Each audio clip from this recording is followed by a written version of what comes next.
Dans la vaste histoire spirituelle de l'humanité, les saints occupent une place singulière, comme des phares silencieux dressés au milieu des tempêtes. Chaque époque, chaque contrée, chaque communauté a vu naître des hommes et des femmes dont la vie a été marquée par une lumière particulière, une fidélité, une générosité ou un courage qui dépasse le quotidien. Les saints ne sont pas seulement des figures lointaines, ils incarnent la possibilité pour tout être humain de transformer le monde en commençant par son propre cœur. Parmi les plus vénérés se trouve saint François d'Assise, modèle de simplicité et d'amour universel.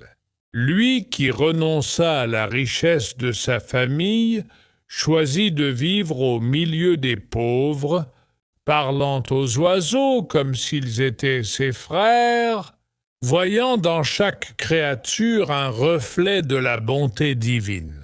Sa vie rappelle que la paix commence par la douceur envers tout ce qui vit.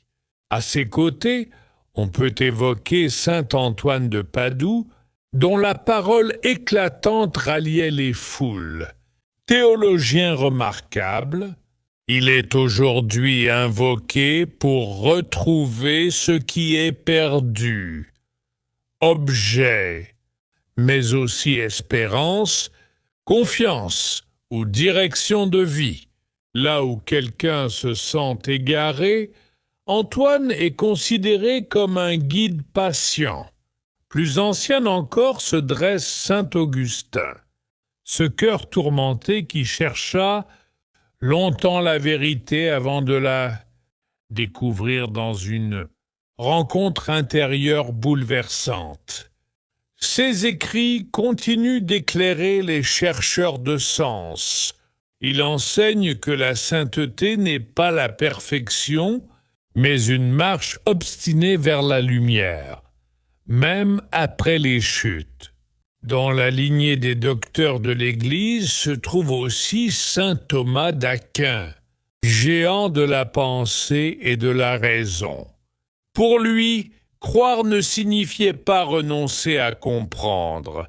La foi et l'intelligence pouvaient s'allier pour s'élever ensemble. Son œuvre témoigne que la sagesse n'est pas austère, mais joyeuse. On ne peut oublier sainte Thérèse de Lisieux, la petite voix de l'amour.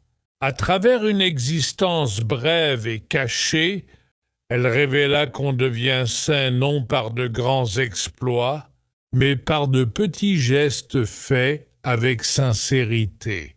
Elle est le signe que même dans le silence d'un cloître, une âme peut embraser le monde. Et puis il y a saint Jean-Paul II, pèlerin infatigable, dont la voix résonna sur tous les continents pour défendre la dignité humaine. Son courage face à la souffrance, son regard tourné vers la jeunesse et son appel à « n'ayez pas peur » continuent d'inspirer des millions de personnes. On pourrait encore citer saint Patrick qui porta la foi en Irlande. Saint Martin de Tours, partageant son manteau avec un pauvre transi de froid, Sainte Claire reflétant la lumière de François, Sainte Jeanne d'Arc, guidée par une conviction intérieure plus forte que les armes, Saint Benoît, organisateur de la vie monastique, ou Saint Joseph, humble et silencieux, que la tradition considère comme protecteur des familles et des travailleurs. Tous ces saints, si différents les uns des autres, abonnez-toi